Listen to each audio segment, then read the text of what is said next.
आदमी अपने मन में अनेक प्रकार के भ्रम पैदा कर लेता है, जिसमें सेक्स उसका एक प्रमुख भ्रम है। ज़्यादातर लोगों का ये मानना है कि सेक्स के बारे में सोचना नहीं चाहिए। इसके बारे में सोचने से हमारा जीवन बर्बाद हो जाता है। सेक्स के बारे में सोचना इंसान का बिल्कुल स्वाभाविक है। हम हार्मोनल यौन प्राणी हैं।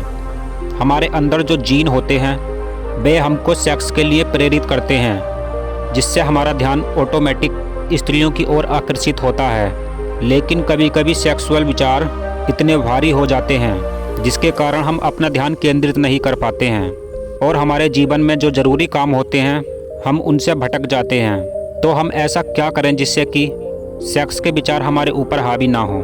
आइए समझते हैं गौतम बुद्ध की इस कहानी से। कहानी शुरू होने से पहले हमारे चैनल को सब्सक्राइब कर लें। एक जवान लड़का था जो बुद्ध के साथ उनके आश्रम में रहता था। बुद्ध उसे भिक्षा लेने के लिए भेज दिया करते थे। जब यह शिष्य भिक्षा लेने के लिए जाता था तो यह सुंदर स्त्रियों को देखता और उनके बारे में सोचता रहता था। कई बार इस शिष्य को लगता कि मैं यह गलत कर रहा हूँ, मुझे ऐसा नहीं करना चाहिए। वह रोजाना अपने मन में प्रतिज्ञा करता और फिर अगले दिन वह प्रतिज्ञा तोड़ देता। अब इसकी आदत और भी बिगड़ती जा रही थी। अब जब भी बुद्ध इसे भिक्षा लेने के लिए भेजते तो यह भिक्षा को छोड़कर स्त्रियों को देखने में लग जाता था।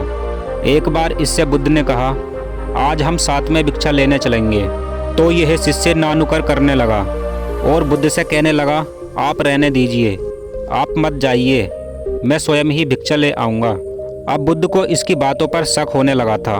तो बुद्ध ने कहा, ठीक है, तुम जाओ और भिक्षा ले आओ। वह शिष्य अकेला चला गया। गांव के बाहर एक पनघट था जिस पर औरतें अपने कपड़े धोया करती थीं। यह शिष्य छिपकर उन्हें देखने लगा। बुद्ध को इस पर शक होने की वजह से वह इसे देखना चाहते थे कि यह क्या करता है और कहाँ जाता है। तो बुद्ध भी इसके पीछे पीछे आ गए। बुद्ध ने देखा कि उनका शिष्य एक पेड़ के पीछे चोरों की भांति छिप रहा है। बुद्ध उसके पास गए। उन्होंने देखा कुछ औरतें अपने कपड़े धो रही हैं जिन्हें ये शिष्य देख रहा था। तो बुद्ध ने कहा, तुम यहाँ क्या कर रहे हो और यहाँ छिप क्यों रहे हो? तो वह शिष्य बुद्ध को देखकर डर गया और कांपने लगा। वह बुद्ध से बोला, मुझे माफ़ कर दो, मैं आगे से ऐसा नहीं करूँगा। तो बुद्ध ने कहा, किस बात की माफ़ी मांग रहे हो? तुमने क्या कर दिया? वह शिष्य बोला, गुरुजी, मेरे मन में हमेशा स्त्रियों के विचार चलते रहते हैं। मैं रोज़ाना प्रतिज्ञा करता हूँ और तोड़ देता हूँ। मैं अपने मन को बस में नहीं कर पा रहा हूँ। तो बुद्ध उसे समझाने के लिए एक नदी के पास ले गए। उस नदी से एक नाला बह रहा था जिससे खेतों में सिंचाई हो रही थी। बुद्ध ने कहा, क्या तुम इस नाले में बहने वाले पानी को रोक सकते हो? तो उस शिष्य ने कहा, हाँ बिल्कुल, अभी रोक सकता हूँ। उसने उसमें कुछ पत्थर और मिट्टी डालकर वह पानी रोक दिया। कुछ देर तक तो वह पानी रुका रहा, लेकिन फिर उसके बाद में वह नाले के ऊपर से बहने लगा और इधर उधर जाने लगा। तो बुद्ध ने उससे कहा, देखो, तुमने जो पानी रोकने का प्रयास किया था वह असफल हो गया। वह पानी तो रुका नहीं, लेकिन बंद होने के बाद यह इधर उधर बहने लगा और दूसरी फसलों को जिन्हें पानी की ज़रूरत नहीं है उन्हें बर्बाद करने लगा। उसने बुद्ध से कहा, तो हम इसे ऊपर से बंद कर देते हैं, फिर यह यहाँ नहीं आ पाएगा।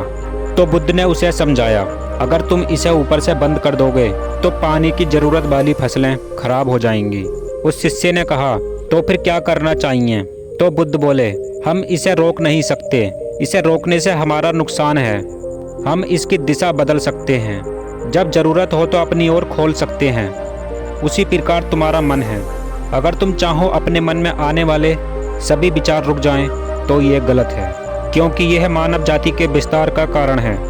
बस तुम्हें इन विचारों को काबू में करने के लिए अपने मन की दिशा बदलनी है। अगर तुम रोकना चाहोगे तो यह उस पानी की तरह ऊपर से बहने लगेंगे, जिससे किसी का भी नुकसान हो सकता है। तो इसलिए इसको रोको नहीं, इसकी दिशा बदल दो। अभी तुम्हारी उम्र कुछ करने की है, तो तुम अपने जीवन में पहले कुछ हासिल कर लो और फिर अपनी शादी कर लेना। वह शिष्य बुद्ध की बात को समझ गया और अपना समय शिक्षा प्राप्त करने में लगाने लगा।